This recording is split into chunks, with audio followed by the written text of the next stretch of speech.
selon vous? La procédure est quand même essentielle. Je vous rappelle d'où on part. Un Premier ministre qui nous annonce sur le perron de Matignon qu'il renonce à l'utilisation du 49-3.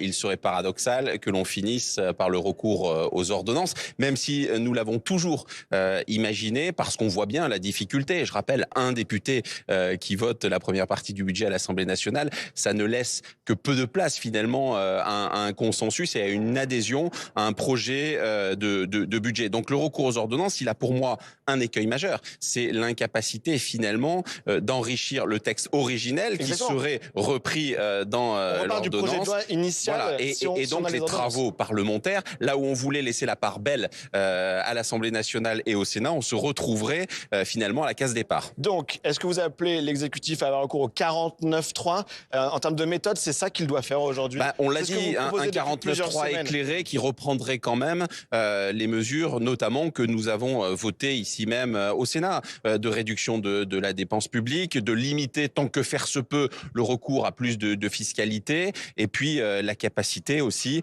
à accompagner des secteurs, notamment de l'économie, on l'a vu avec des mesures comme la CVAE, et bien entendu le sujet des collectivités parce qu'il est essentiel, et je le dis d'autant plus qu'on a vu que la croissance aujourd'hui en 2025 qui oscillera entre 0,5 et 0,6 est surtout le fruit de la commande publique et donc de l'investissement de ces collectivités.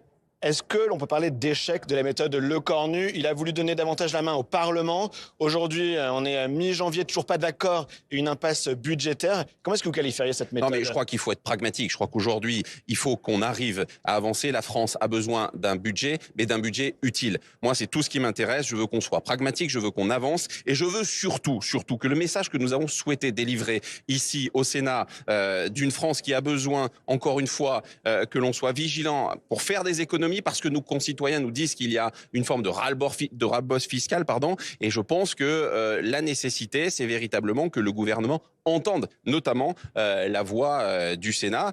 Bien Parce sûr. que le gouvernement parle de compromis, il dit qu'il faut absolument un compromis. Est-ce qu'il y a des mains tendues à la gauche dans vos propositions? Je pense honnêtement qu'on aurait pu anticiper ces sujets parce que le temps joue contre nous, il faut avancer, il y a un contexte géopolitique qui plaide pour l'adoption d'un budget assez rapidement, et moi je regrette qu'il y ait des discussions, notamment sur les collectivités, notamment sur les sujets comme la contribution sur la valeur ajoutée des entreprises. On a beaucoup parlé de la fameuse surtaxe d'impôt sur les sociétés. Ce sont des sujets qu'on aurait pu anticiper et qui se retrouvent être un petit peu des freins à une forme de consensus aujourd'hui. Évoquons